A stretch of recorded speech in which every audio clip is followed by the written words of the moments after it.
back to my channel, everyone. This is a Paint-A-Lot. So in my last video I painted some skeletons, and in this video I'll be painting more skeletons. But this time I wanted to try a different technique, which I'll go over in a minute. So I base coated in Beastie Brown from Vallejo. Any brown's fine, to be honest. And I'm using this Dirty Down Rust. It just arrived in the post like a few days ago after I painted all my Beauregard. I was like, okay, I've got a billion more skeletons to do. Let's try out on these. So I go over it. It's straight out of the pot. And I just slap it on. And I can add water to it to thin it down. But I tried not to because I really wanted it to be like caked in it. And then, but in some areas where it needed some, like had some detail, I did thin it down. Then I dry brush brass balls from P3. I got this from Kickstarter recently. I got a giant box of paints, and yeah, the shine on it's really nice. It's I really wanted to go away from like silver, or I wanted to have some kind of nobility, so I chose some like brass or gold, and I felt the brass was a bit more like tarnished, and it still has a nice shine to it, and you can see all that dirty down underneath it. It's just, I think it's really beautiful.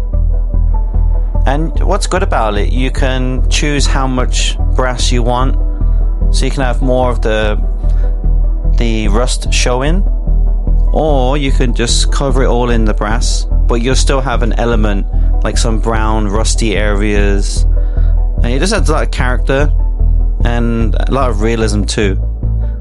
So I'm going to come back to the metals later, and I thought I'd just share with you how I painted the purple fabric. It's very simple. I just use Duncan's paints, and then I use this lighter purple, enticing purple. I just bought it the other day. Then I just dry brushed. It's a light dry brush, so it takes a few coats. Just be patient, and you can see already it's picking out the areas. And I think if I painted it on, it wouldn't cover as well. Usually this type of purple, like a real white, close to white purple, really covers quite poorly in my experience with other brands. But dry brushing was a treat. It's really fantastic. I'll definitely be doing this more often in the future, especially for army painting.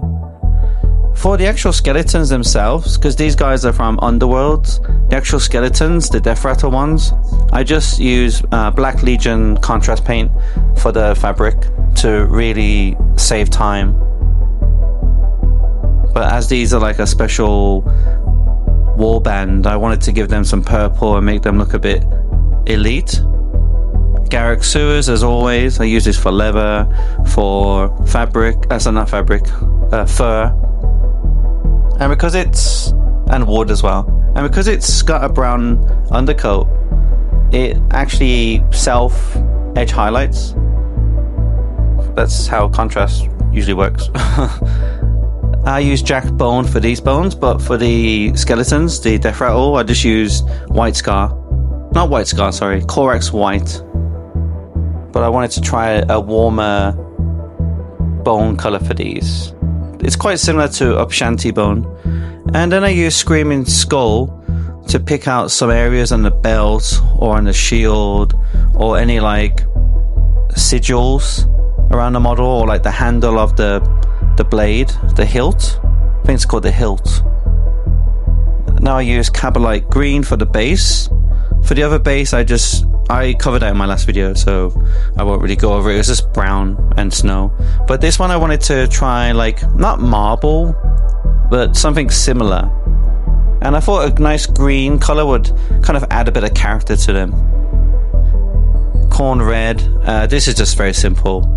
Corn red, and then I choose a brighter red, and I dry brush it, just like I did with the purple fabric. It's not as strong, like striking, as the purple, so I'd recommend probably using like a purple shade, because I skipped the shade. I was just tabletop level, and then I would add some orange, perhaps dry brush some orange, or edge highlight it, just to make it really stand out and sharpen the details. Maybe I can go back to it later.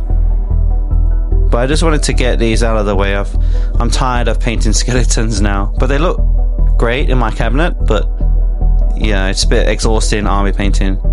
I use Agrex as well, just to go over all the bones and pick out some of the shadows and the cracks. But I don't go overboard. I don't cover the whole model. And then my favorite part, painting the rim of the base. I actually use contrast paint for this. I use the Black Legion contrast paint.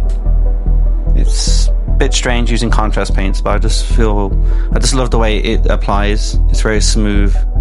Now, Nylex Oxide, I use this, I try to use it sparingly, like in all the little cracks. I used it in my last video. I might have gone a bit too heavy in some parts, but I guess it's fine. It's tabletop. They'll look good in a big blob anyway. And if I do mess up, like I probably have done, don't know, let me know in the comments if you think I've messed up. I can just dry brush over them and I can hide the turquoise but have some shown. I like this effect. You kind of, it's like a streaking effect. That was pretty fun to do. This is, what's his name? Halgrim? I forgot his name. He's from the Cursed City. He's Legends now. So I'm going to use him as like a White King. Maybe he needs a bigger base size though. And as usual, add white snow to the base. Just add a bit of visual interest and to kind of tie it into the rest of the army. But for these bases, I sparingly add it. I don't cover it completely. So these are the skeletons, the Deathrattle ones, and I think they look great, like as a big blob. So I was really chuffed. I'm glad it's over. I can move on to more fun models, should we say. So I hope this video was useful. Don't forget to leave a like if it was useful or you enjoyed it. Leave a comment what you'd want to see next, and I'll see you next time. Bye everyone.